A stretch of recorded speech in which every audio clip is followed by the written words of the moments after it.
Hello, hello, hello, and welcome back to the Lifeboat live with me, Absolutely Arian.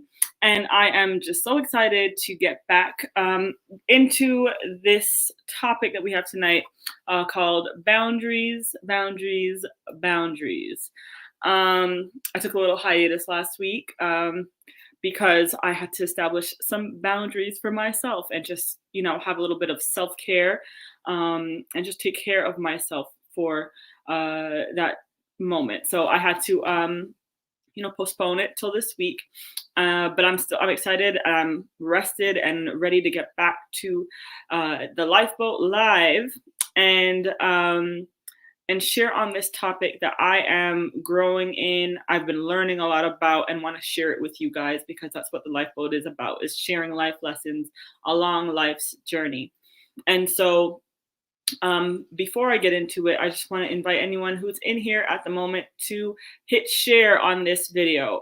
Just hit share, tag some friends in the comments as you come in, and also just introduce yourself. Let me know who you are, where you're watching from, so that I can interact with you and also just greet you. I love to know who's in the room. Ashley's in the room. What up, though? That's my sis, Ashley Nicole Cook. Come on. Yes, make sure that you're following her as well. She has a great platform.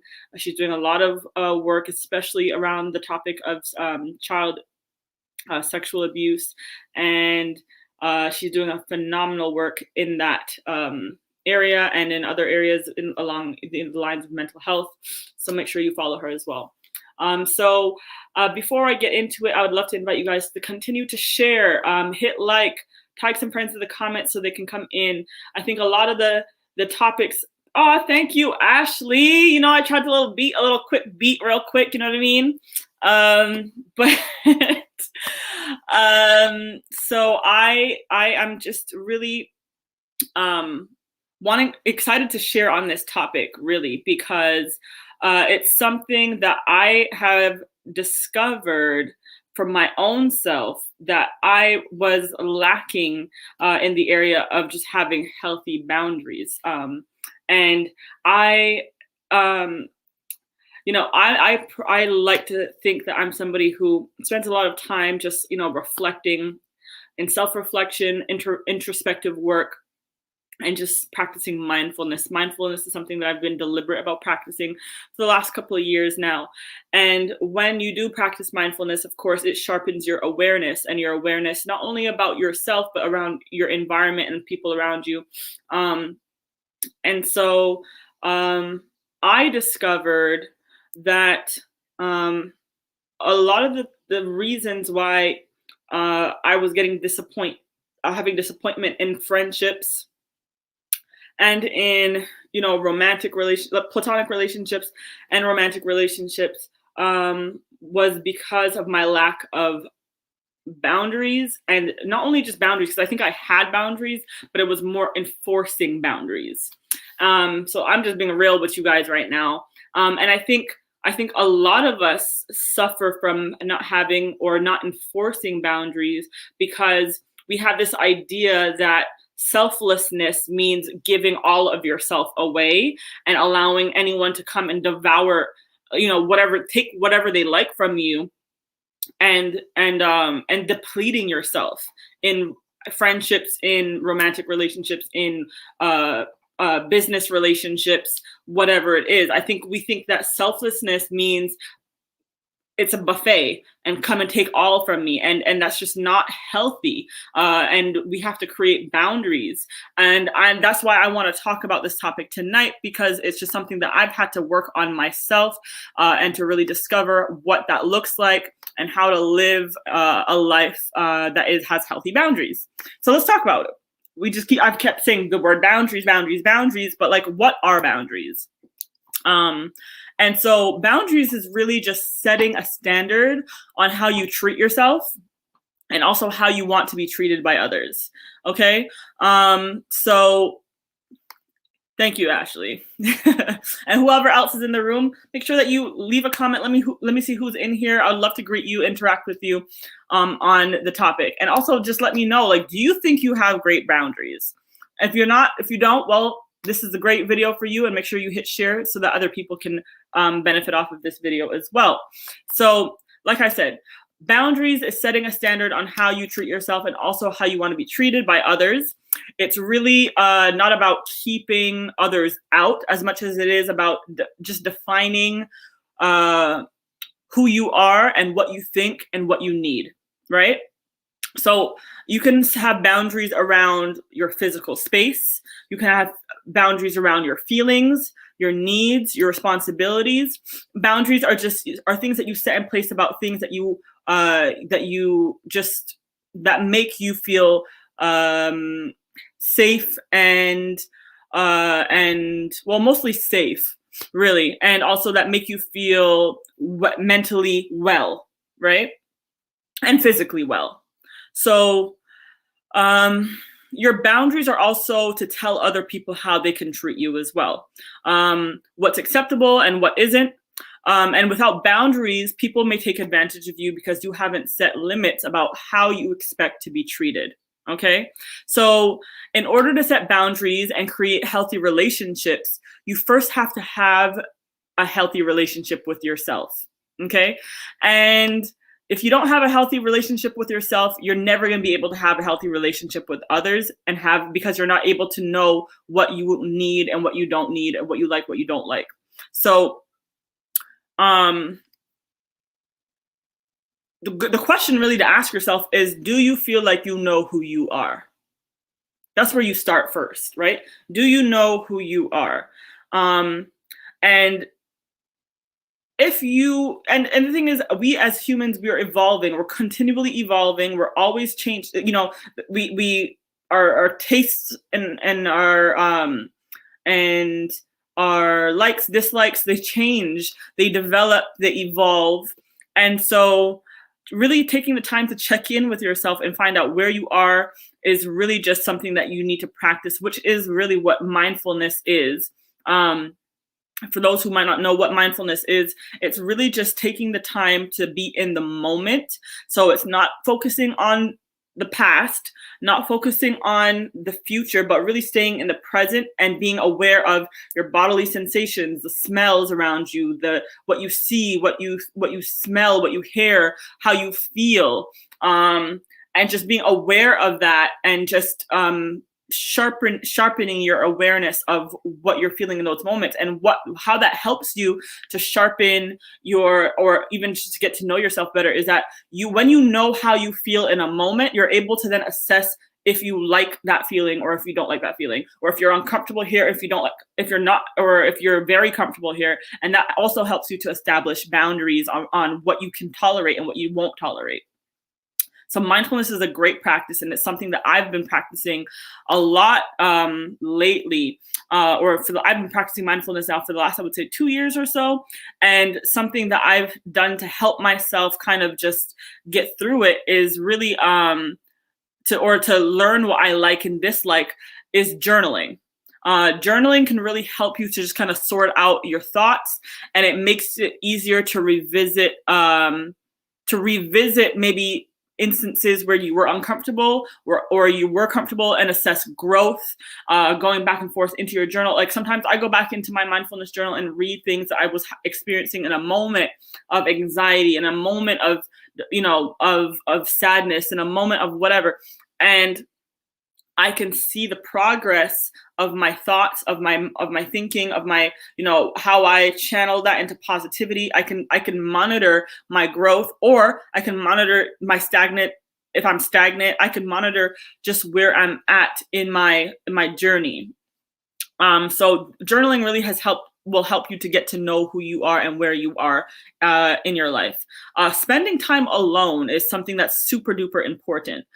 We oftentimes, or a lot of times, people like to always feel like they have to have someone around. They always have to have this, that. They can't do things on their own. Me personally, I've never had that issue. I love spending time on my own, especially before this pandemic. Every Tuesday, I used to be at the movie theater by myself, watching a movie, get my popcorn, my drink, and I would just sit there and enjoy a movie on my own almost every Tuesday or every other Tuesday. Like if I try to make plans with my girlfriends or whatever to go out eat and they don't want to go, guess what? And I feel like eating a nice steak or something like that, I will take myself to a nice restaurant, get dressed, and go out and ask for a table for one and enjoy me that steak on my own. And so spending time alone doesn't necessarily have to be like that lavish or, being out in public, but like even just going on a walk. Walks for me have become something that's like prayer time for me. Like, and because I have a dog as well, she needs to be walked every day. I go on walks every day. And that is my time to just really, sometimes I talk aloud, like I speak out loud and I talk to God, I pray, and I just get real raw and honest. Like I find that when I'm walking, I have fresh air, nature, trees. I'm just inspired to just kind of be raw and real and organic with God as well. And I pour out. So that spending time alone really allows you to kind of, get to know yourself a little better as well. Reading the Word of God, especially if you're a Christian, finding out what God thinks about you will help you to understand who you are as a person as well. And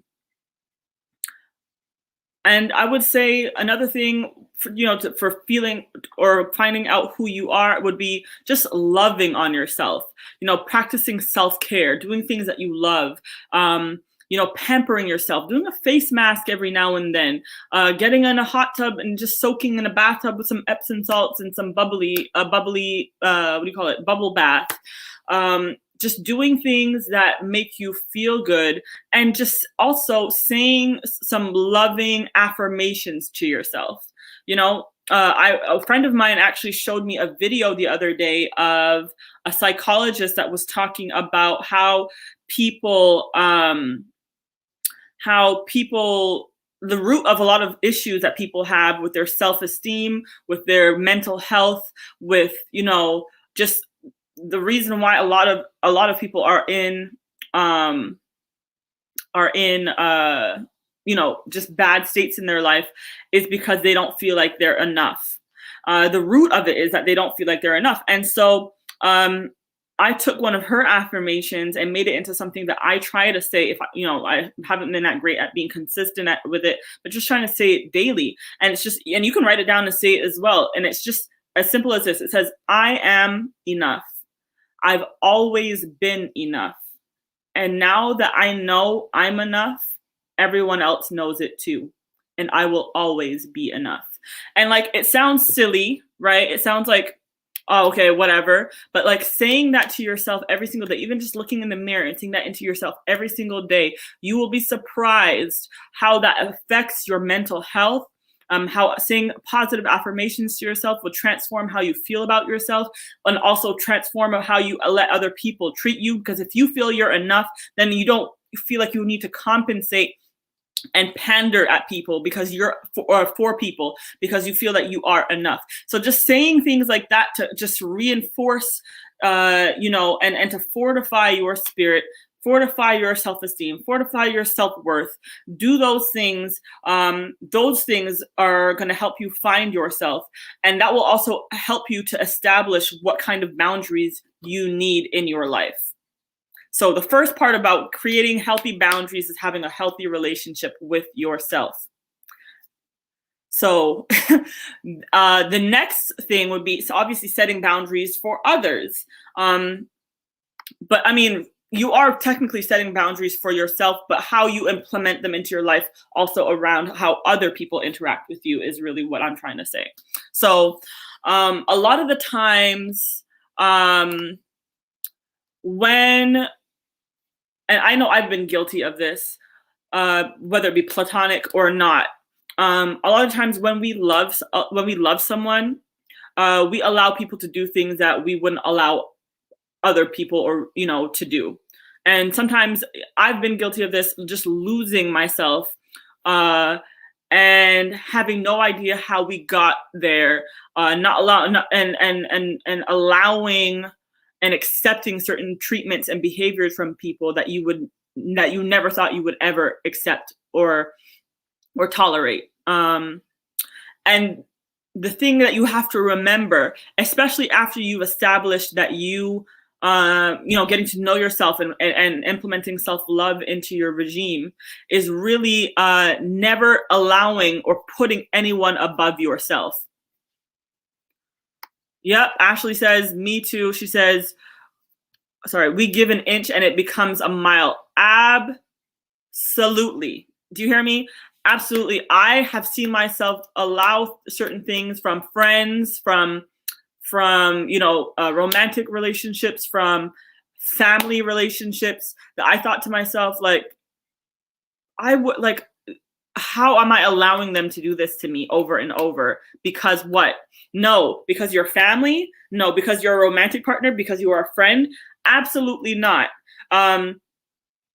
Relationship or closeness does not mean that you're allowed to devour me. You're not allowed to be a piranha and just eat away at me because you are blood related, because you are a platonic relation, because you're a friend. Absolutely not. You have to have boundaries, especially around those kind of relationships, because the closer people are to you, the more they are going to sometimes take and want. And if you allow it, and sometimes people don't even, it's not even malicious. Sometimes people just do it because you've allowed it. So they don't think that it even bothers you, while meanwhile you're the one that's stewing inside and not and getting frustrated and eventually wanting to cut people off, ghost people, or relationships being severed because you weren't responsible in setting boundaries and allowing people to know how to treat you. Right? And so the thing that you have to remember, right? Malicious. Listen, that word, that's an inside joke, y'all, but malicious, right? Don't allow people. Some people are not malicious now, but they will try to, eat away at your mental health if you don't set healthy boundaries. So the trick to that is never put anyone above you, right? And like, what? Isn't that selfish? Not allowing anybody else to be above you? No, you never put anyone above you. I have struggled with that concept. I personally have struggled with the concept of not putting anyone else above you, because I've always felt like that's selfish. You can't put yourself above other people, right? But here's the thing, right? When you're on a plane and they're giving you the instructions on if the plane goes down, they always tell you that you have to put your mask on first before you put your mask on your child, right? Now, our human instinct will always be to protect our child, protect our loved one. And so you want to reach for their mask and put it on first. But the problem with that is that with you in the panic of trying to put on that child's mask, you might pass out because you're not getting the oxygen that you need first. And so if you establish and put on your mask first, your child has a better chance of surviving and getting the oxygen they need if you put your mask on first and you can breathe and then put on theirs. The problem is that if you do want to put on and take care of everyone else first, well, guess what? They are not going to get the best version of you, right? Because the more you take care of you, the better of a person you can show up as to other people in your life. Let me say that again. The more you take care of you, the better of a person you can show up as to other people in your life. So you need to take care of yourself first. You need to put yourself first, because if you have to, like, and that means even if you have to, cancel plans, and I'm not saying to be flaky, right? And to cancel plans left, right, and center. No, sometimes, listen, if you're tired, you're depleted, you're exhausted, you have to cancel plans, because guess what? When you do show up, you're not even going to be in the best mood. You're not going to deliver, the person that you actually are. You're going to show up as a half beaten up person, and not even, be the person that you need to be for the people that you're going to be around. So would it not be better to cancel the plan and reschedule and show up when you're in a better state of mind, when you have better energy? I would say yes, because no one wants to be around a Debbie Downer, right? So take care of you first, taking days for self-care, and establishing a day and just setting a boundary that, what? Thursdays at 9 o'clock is my time for the Lifeboat. That means Thursdays at 9 o'clock, I'm not going to be in the mall. On Thursdays at 9 o'clock, my friends know, not to call me. People know that at 9 o'clock on Thursdays, it is Lifeboat time. And so that is the boundary around that time. And so does that mean that I'm dogmatic and rigid about that? Absolutely not. As you know, last week, there was no Lifeboat because I needed to take care of myself first. If I can't take care of myself first, I'm going to be pouring out of an empty cup. And I love coming on the Lifeboat. I love teaching. I love sharing from my life experiences. But how am I going to do that if I'm not even healthy myself? How am I going to help you if I can't help myself? And so, self-care and taking care of me comes first. It comes before the Lifeboat. It comes before everything else. It comes before everyone else, because that is how I end up being the best version of me for everyone else in my life. Okay, so we said setting boundaries. So far, we said is setting healthy boundaries is also around getting to know yourself. And once you get to know yourself, you are then able to set healthy boundaries around how other people treat you. You can't do that unless you know yourself and know what you need and what you like and what you dislike, right? And this counts for every relationship in your life, whether it be mother, father, sister, brother, romantic partner. You have to decide what you want and what you don't want in order to set up healthy boundaries. So again, you can make a list, right? What I want from a relationship is, I want to be supported. I want to be loved. I want to be inspired. And then, and you can write this down. These are what I need in a relationship, right? But then also, what do all those things look like to me? What does support look like? What does love look like? As we know, there's 5 different love languages. What are my love languages? Do I feel good when people give me gifts? Do I feel good when people do acts of service? Physical touch, whatever it is, figure out what that is for you. What do you mean when you want to be inspired? What does inspiration look like to you from other people in your life, right? So make a list of the things that you need and you want from the relationships, the different relationships in your life, whether it be with your mother, your father, your sister, your brother, your romantic partner, all that stuff, friends. Also, make a list on how you want to show up in those relationships. What can you give to the relationship? Right? It's not always just about you, but you not just set boundaries around what you need, but also, what am I willing to give in this relationship? What can I give to the relationship?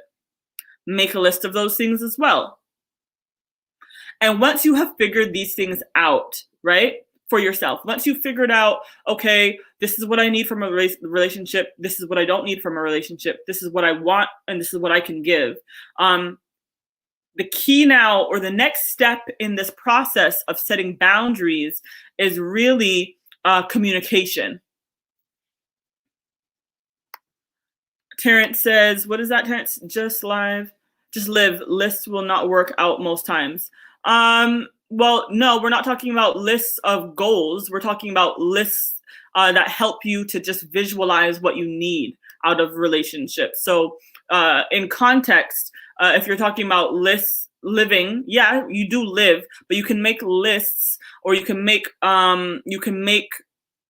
visual notes on on what it is that what you need and what you expect around your boundaries. But if it doesn't work for you, I get that. It doesn't work for everyone. This is just something that I found has worked for me. So if you want to try it, you can try it. If you don't, well, that's great as well. But still establish boundaries that, for yourself. So Terrence, you said most times you'll be disappointed.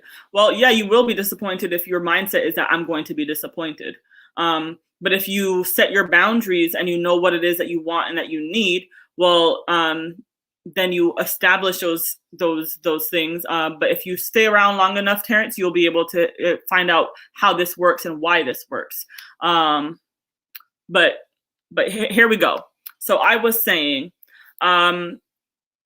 the next step after you've made your lists and made these visualize, you've written down these things that you can visualize it, is communication, right? So I was going to that verbal part soon. So when you don't speak up, right? Absolutely, Ashley gets it. Lists keep you on. Ashley says, lists keep you on track. They work successfully for me. Yep, and they work successfully for me too, Ashley. So bless you. So communication, I was saying. When you now that you've established what you found out what you need, what you like, what you don't like, communication now is important in your relationships, right? So when you don't speak up and say that, especially if somebody has crossed a boundary, if you don't speak up and say, well, this boundary has been crossed, it gives the impression that you're okay with it, right? It gives the impression that, that you don't mind and you're okay with what's happening. And you have to share what you need and want in your relationships with the people that you're in relationship with. So now that there is no need to be, listen, there's no need to be rigid or rude around how you express yourself and your boundaries, but it can be just as simple as saying things in the moment with love, right? So when a boundary is crossed, you need to provide feedback saying that it's not okay. And if you for example, if you have someone in your life that, and this is something that I've experienced, where I had someone in my life that every single time I spoke to them, they were giving me the 411 on someone that I no longer desired to have a relationship with or to be in contact with, right? That person, was an unhealthy relationship for me. So they were blocked. They were, they were blocked. They just, there was no more contact for me in that space with that person. And so I had a friend that, a mutual friend that knew them, and they were, every time I'd speak to them, they would always give me the 411 on what was going on in that person's life. And, I didn't really want to know what was going on in that person's life anymore because, there was a part of me that just I wanted to move on.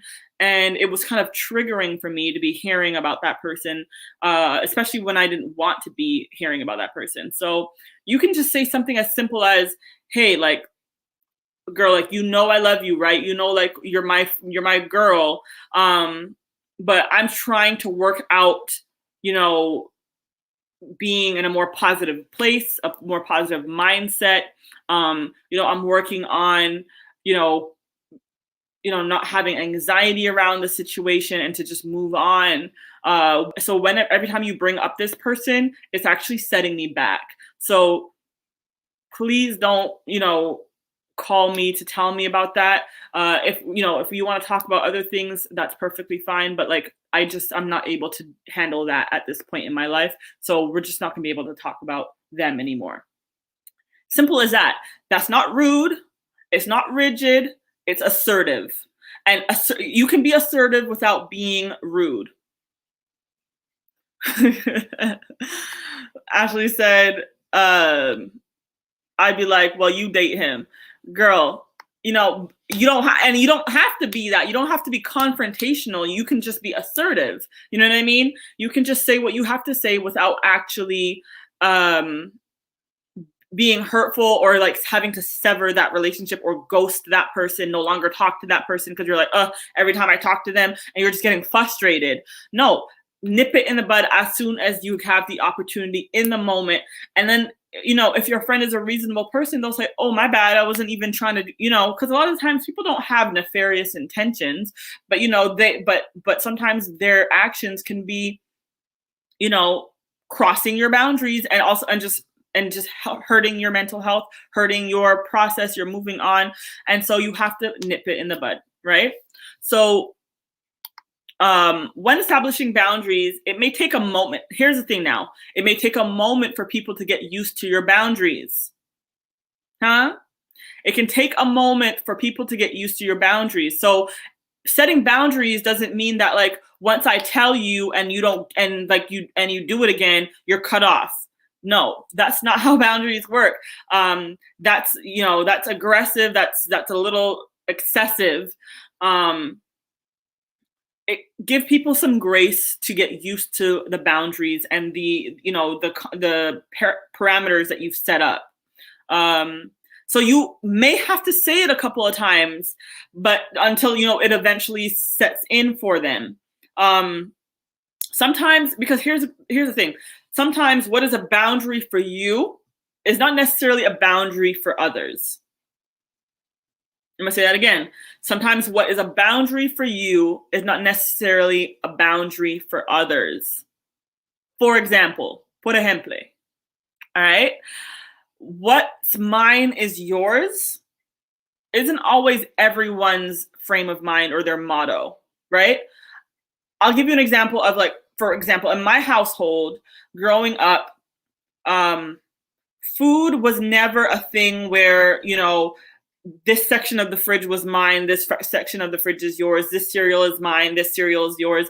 We never had that. My mother never hid food from us. There was never, like, things that were just hers, or it wasn't like that. So of course we have to have consideration.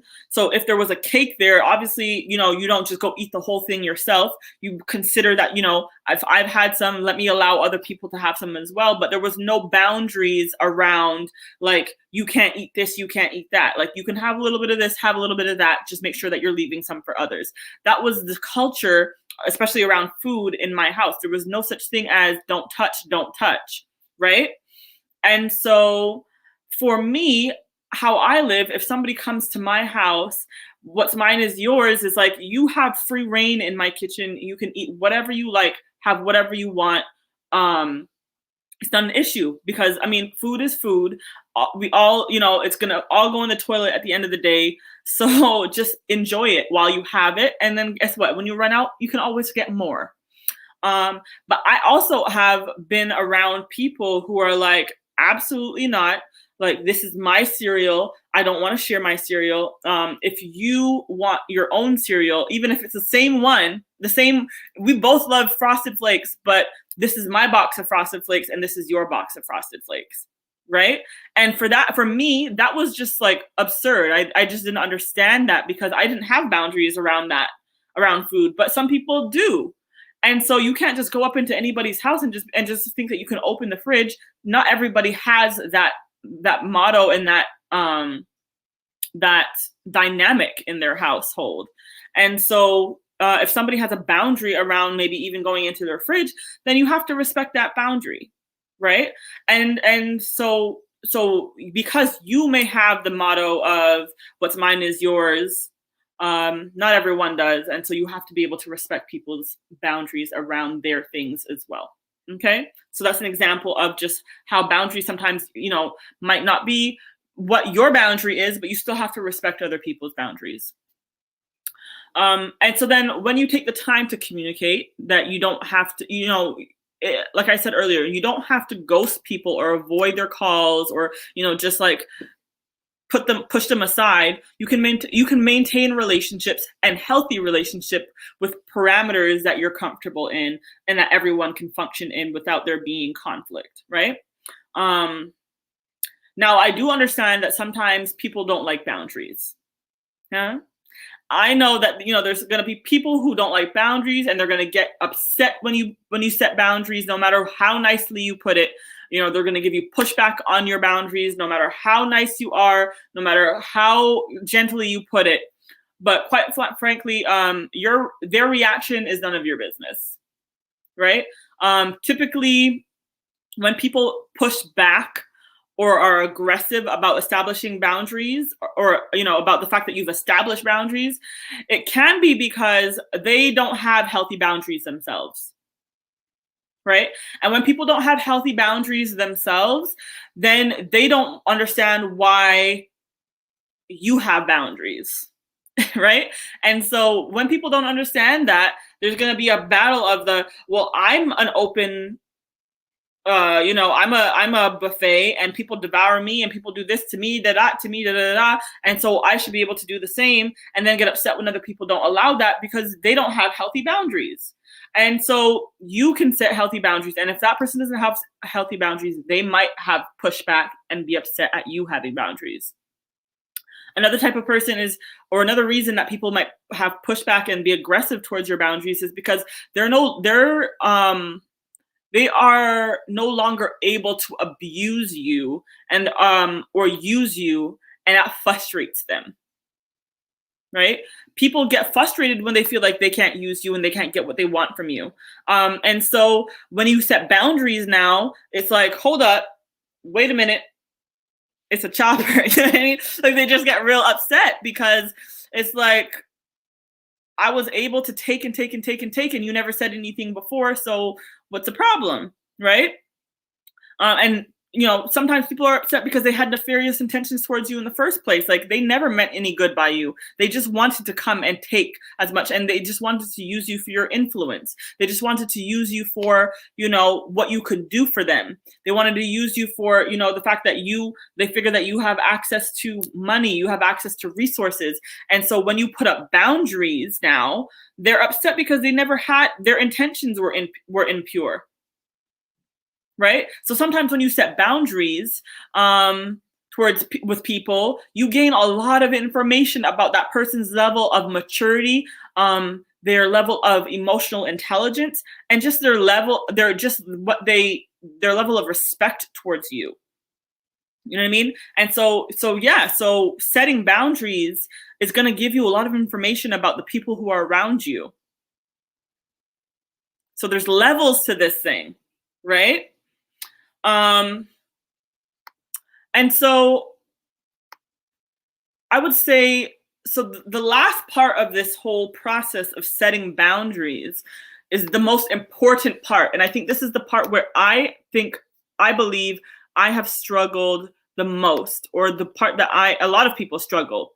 And that is setting or having consequences for crossing your boundaries. So a boundary is literally worthless. Literally. It's literally worthless if you don't enforce it. If you don't enforce it by giving feedback and eventually just having consequences for not abiding by your boundaries. So some people will easily accept a boundary, and other people, like I said, will continue to challenge you and escalate the situation more than it has to. So, for example, it's like when you tell a child no and explain that what the consequences they will face if they keep at it, right? If you're trying to punish your child, and then they do it again, and then they realize that they got away with it because you did not follow up with the consequences that you said they would reap if they did this action again. Well, if they realize that, guess what? They know that you don't mean what you say, and that they keep pushing the boundaries. That's what children do, right?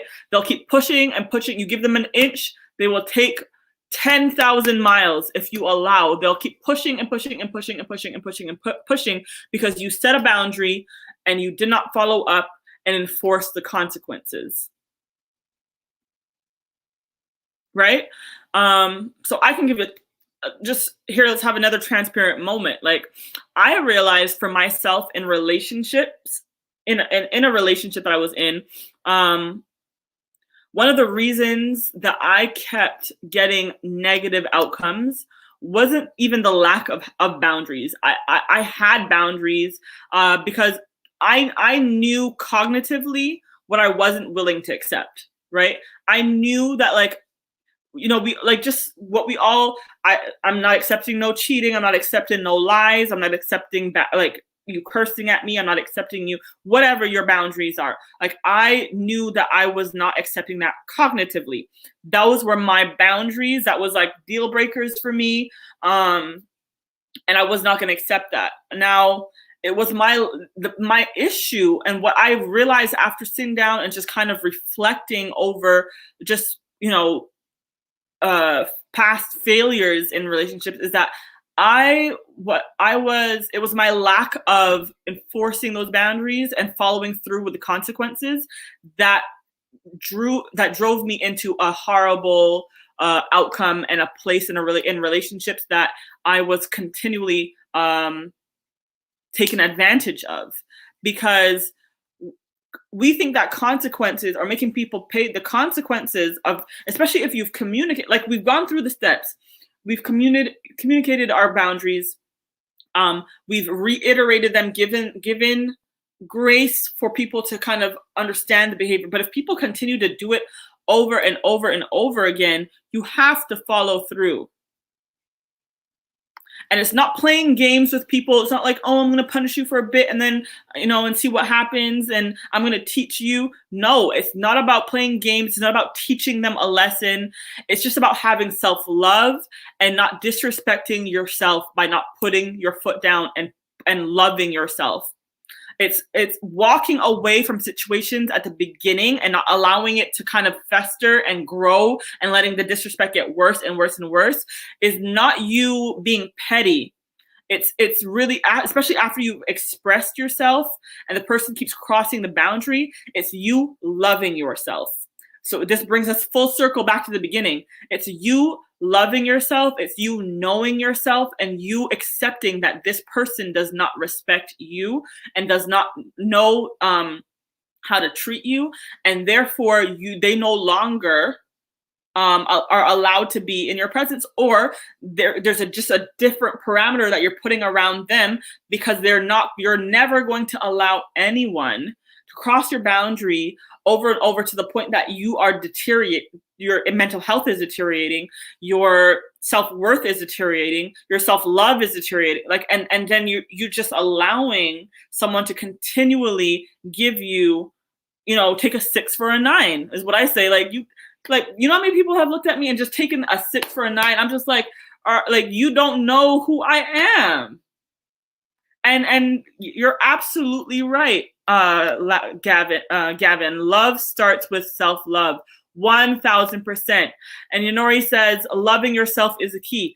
Absolutely. You have to have boundaries. And not just having the boundaries, you have to enforce them with the consequences when you have communicated, when you have given, and giving space for grace doesn't mean that you give them 10,000 tries. No, somebody can make a mistake and genuinely just be like, oh yeah, I forgot she doesn't like so-and-so. But like, there's certain things though that around, like, for example, lying. You don't let people lie to you 10 times. You don't let people lie to you twice. Sometimes you have to remove yourself, period. Right? And so just a quick recap, these are the or what I would call the 4 C's of boundaries, right? So you need to have clarity. And you have to have a clear idea on what you are willing and not willing. What you are willing and not willing to do, and communicating it assertively without being rude or hurtful. You can be clear and kind. I gave the example earlier. If you missed it, if you just joined us late, catch the replay. I gave a lot of great tips and gems on how to create boundaries without being mean, without being like feeling like you're going to be mean or hurtful to people. You can communicate, you can be clear and kind. Okay? Communication. That's number 2. You can say no and still be kind. I'm happy to help you with such and such, but I can only do so twice a week for 2 hours. Right? so that when you are setting the expectation that people have from you, if you just go, oh yeah, but and you go along with it, then they're like, they think you're fine. So set your standard and your boundary from the very beginning, so that you don't disappoint others, and also you are honest and true to yourself, right? Number 3 is consent. Check in with yourself. Ask yourself, is it okay with you to do what they're asking? Am I okay with this? And sometimes you may have to, for example, you may have to bend on your boundary and of course, this is not towards abusive things, but bend on your boundaries in terms of, okay, well, Wednesdays are my self-care days, so I don't go anywhere on Wednesdays. Okay, but maybe on Wednesday you have, somebody's having a birthday party. Maybe on a Wednesday, somebody's having a baptism, whatever it is. And so you may have to bend on the boundary. But check in with yourself before, because you have to ask yourself, will this set a precedence for them to think that this boundary can be broken over and over again? So consent. Number 4 is consequences. Follow through on cutting ties if your boundaries keep being violated. I'm going to say that again. Follow through on cutting ties if your boundaries keep being violated. Gavin said consent. Am I okay with this? Yeah, absolutely. You have to check in with yourself and find out, am I okay? Like, how do I feel about this? And am I, by breaking my boundary, am I setting a precedent for people to think that they can continually? Or can you make an exception? And then that goes right back to communication. You can be kind and still have a boundary. I'm happy to help you this time, but on Wednesdays that I'm not available normally, but I can do it this time, so that people know that there's a boundary around Wednesdays. For example, right? So that is how we set healthy boundaries. And so, I saw a quote that said, good fences make good neighbors, right? And so, as I said earlier on in this live, I said, boundaries are not so much about keeping people out, but it's about how people, allowing people to know how you need to be, what you need, and how you want to be treated. And so, good fences make good neighbors. Why I kind of like saw that quote and I thought, wow, that's a great, a great way of putting it, was because fences, at least, I have a fence around my house, but it's like a wire fence, so you can see right through it. And it allows for me to still have, have fellowship, communication. I talk to my neighbor through the fence all the time. We have, we do what we got to do, but I also have a dog, and she likes to run around in the yard, and it allows for them to have their space, their flowers, their garden, their whatever, without my dog crossing over into their yard and pooping and tearing up their flowers, and vice versa. So the boundary allows for us to coexist and co-inhabit, right? But they still have their things and I still have my things, and we can enjoy it together. I can still see their garden, they can still see mine, but I'm not able to go over and devour their things, and they can't come over and devour mine, right? And so good fences make good neighbors means that people, when you have boundaries around how you want to interact with people and how far they can go, you can have healthier relationships. You can have relationships where there's respect, where there's love, and where you don't have to be frustrated because people don't know where you stand and they don't understand that, that what you need and what you don't want. When you are clear about those things and you are consistent with them, you will always have the outcome that you need. And so with that said, this is the Lifeboat Live for this Thursday. I hope you guys enjoyed it. If you guys enjoyed it, make sure you send up some hearts. Make sure you share this video. Hit the share. Absolutely. You can be clear and kind. Gavin, you said that right there. Yep. You can be clear and you can be kind. So yeah, if you enjoyed this, make sure you hit share. Share this, tag some people in the comments, tag your friends, because a lot of us, the reason why we are struggling in relationships with our families, with our friends, in romantic relationships is because we don't have boundaries. We don't know who we are. We don't know what we need. We don't have boundaries. And if we do have boundaries, we don't enforce them. And so do not allow yourself to be that person anymore. Everyone who wants to be healthy, take care of your mental health, you need to have boundaries. Hi, Sister Charlene. Wow, long time no see. I see that you're just joining right now, but we're closing right now. So make sure you watch the replay because we dropped some great tips on here. Go back and watch the beginning of this because I'm working on boundaries for myself as well. This is something that I'm learning about. And as you know, the Lifeboat is really about sharing life's lessons along my journey. I bring guests on here to share their life lessons so that we can grow as a community of people, as the brotherhood, the sisterhood of humans. And we want to become better people and to our brothers and our sisters. And so we only do that by overcoming.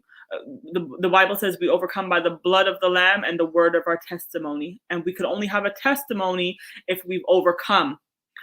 We only have a testimony if we've learned from what we've gone through. And we share our testimony so that other people can either glean from our experiences, learn what not to do, or if they're in the situation, they can learn that there's hope on what to do, there's hope on overcoming and coming out of the situation that they're in. And so it's important to share and testify, not just of the goodness, but the places that you've been also, to show someone the way. Right? And so with that said, the Lifeboat Live is I'm closing out right now. And as you know, we're here every Thursday at 9 p.m. Eastern time, where I'm sharing life lessons. And make sure that you are following me also on YouTube, on my YouTube channel, The Lifeboat with Absolutely Arian. Subscribe to the channel, hit the little bell for notifications for every time we go live. You'll get the notification on your phone or on your electronic devices so that you can follow us and hear what's going on every week. So thank you for joining. Thank you for sharing. For all those who've shared this video, thank you for listening and being with me through this whole time. I love your comments. I read every single last one of them. Thank you so much for sharing, Charlene. I really appreciate it. And I'll be back again next Thursday again at 9 p.m. with another topic. So make sure you look out for that. But until then, sail on.